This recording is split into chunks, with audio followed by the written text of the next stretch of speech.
Well, this happened a few days back, actually. The AMD Threadripper 1920 12-core CPU and Vega's 16 and 18. Sorry, I'm thinking about 4 years into the future. Actually, no, it'll probably be 2 years into the future when I think about it with AMD. But enough of me filibustering. The 16 and 8GB AMD Vega cards that have been leaked. If you remember a while back, AMD's lineup of Ryzen Threadripper CPUs, which includes specific product names and specs, had made its way to the web, which obviously everyone and their mother did a video on, including me, Bad Smokey.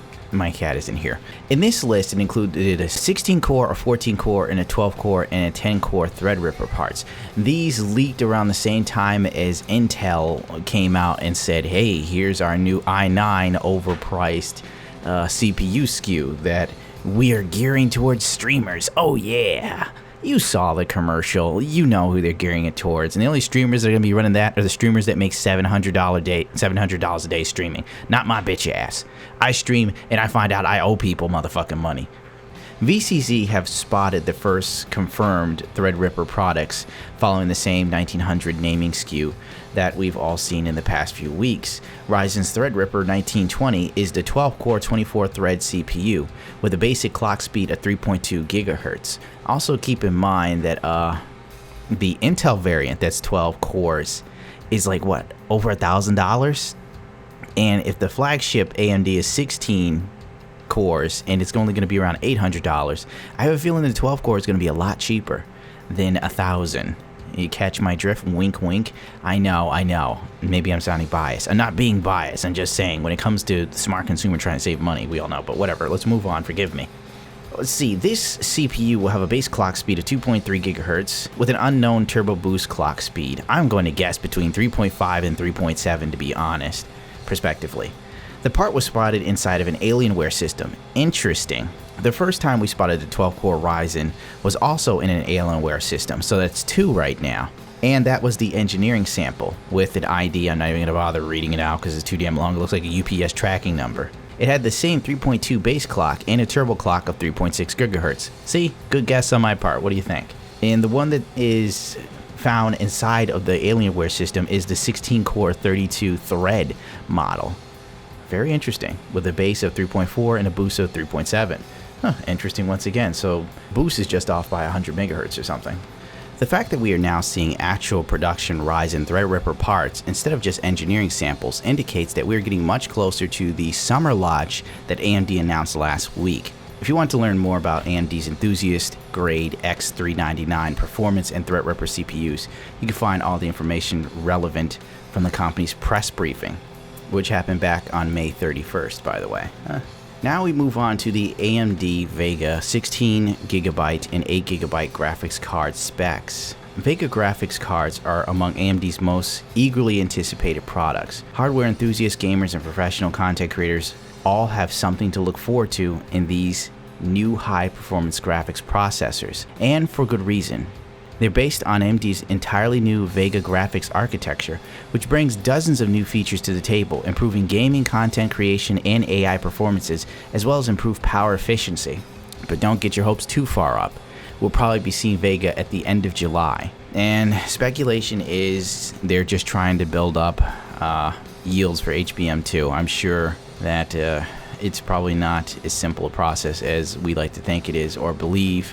And there were the rumors back a few months ago that they only had something like 16,000 ready to roll at the time of that said leak.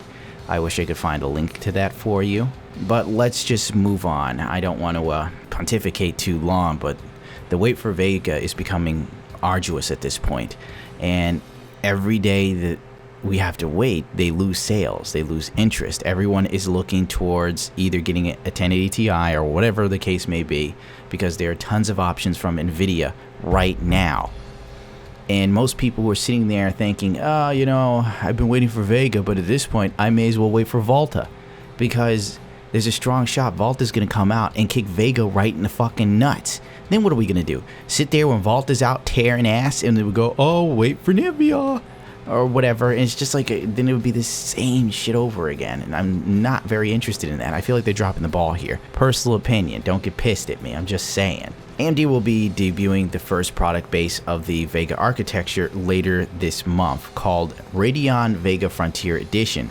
Apple announced earlier in the week that it will be leveraging the impressive workstation capabilities of AMD's Vega chips in its upcoming Mac Pros. Wow, that's cool. But if it's a fucking Mac, I can guarantee you it costs you your entire nervous system. It's so goddamn expensive. Gamers will be able to get their hands on the RX Vega cards in late July. When they launch at SIGGRAPH. These parts will be specifically optimized for games, and according to Radeon graphics guru Raja Kaduri, they will be even faster than the Frontier Edition. That's what he said in the press briefing and everything. I hope it's true. I mean, we need competition in the graphics market like fucking a year ago. All right, not right now. We needed it a year ago. Thanks to Apple's announcement, we now know for certain that there will be at least 2 tiers of Vega chips. The flagship part will feature 64 compute units, and the next in line will have 56 compute units. Kaduri had also confirmed during the AMA session last month that gaming Vega graphics cards will be available with 8GB of memory, and that they're looking at the possibility of launching with 16GB gaming parts as well. It's not yet clear whether we'll see a 4GB Vega-based graphics card to date. We've yet to see any 4GB Vega engineering samples, but that remains a possibility. And on that point, the author of this article, I would disagree. I highly doubt they would do a 4GB Vega part. I mean, why would they? They already have the RX 500 series and the 400 series. That covers that lower end of spectrum gaming. This is all enthusiast grade premium shit. So we're looking at these graphics cards competing with the 1080 Ti and Titan and the 1080 and 1070. There is no need for anything lower when you have the 500 series. I mean, it's just ridiculous. This is the flagship stuff. These are going to be cards geared towards 4K gaming. I'm 100% sure of that. With that said, let's look at the leaked 16GB and 8GB Vega specs, courtesy of VCZ. We'll be skipping the older engineering samples because they're no longer relevant.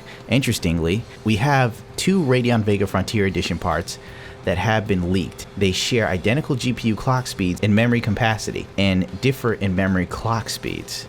AMD has already announced that the Vega Frontier Edition has 480GB of memory bandwidth, which suggests that the slightly lower clock part could be an older part that won't make it into production. The 8GB Vega engineering sample is the more intriguing one. It has a slightly lower GPU frequency and a very slightly lower memory frequency. Notably though, it has a significantly more memory bandwidth than the Radeon Pro Vega 64 and the Radeon Pro Vega 56 workstation cards that will go inside of a iMac Pro. This makes the engineering sample a likely candidate to be the predecessor to the Vega gaming cards that we will see AMD launch in July. I know this is actually quite old. You know, in gaming news terms and tech news terms, if a story is 2 days old, everybody and their mother's already covered it, and you're as good as dead in the water. But I figured I'd pop off something on this to keep anyone who's remotely interested in seeing what I think about anything in the loop of my retarded mind process.